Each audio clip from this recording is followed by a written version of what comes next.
موجم القبیر کی حدیث پاک ہے، حضرت سیدنا ابو امامہ نے روایت کیا ہے، فرماتے ہیں کہ نبی کریم علیہ الصلوۃ والسلام نے فرمایا کہ من غدا الی المسجد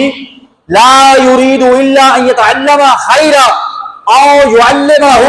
كان له كاجر حاج تام حجته.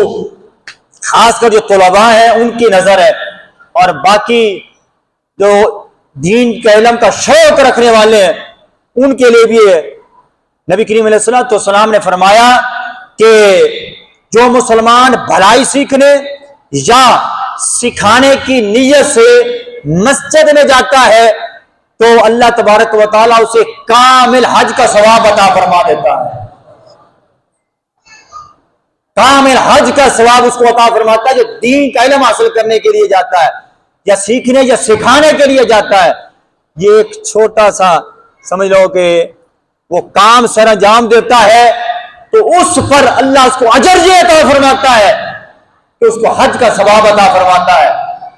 اور ہم کتنے غافل دنیا کی لالچوں میں، دنیا کی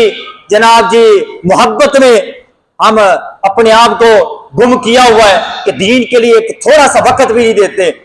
نہ اپنی نماز درست کرنے کے لیے، نہ اپنا قرآن پاک درست کرنے کے لیے، نہ دین کا علم حاصل کرنے کے لیے کچھ وقت دیتے ہیں. تو پھر جب یہ کام کرنا ہے تو پھر مرزے کی اولادیں ہی پیدا ہوگی.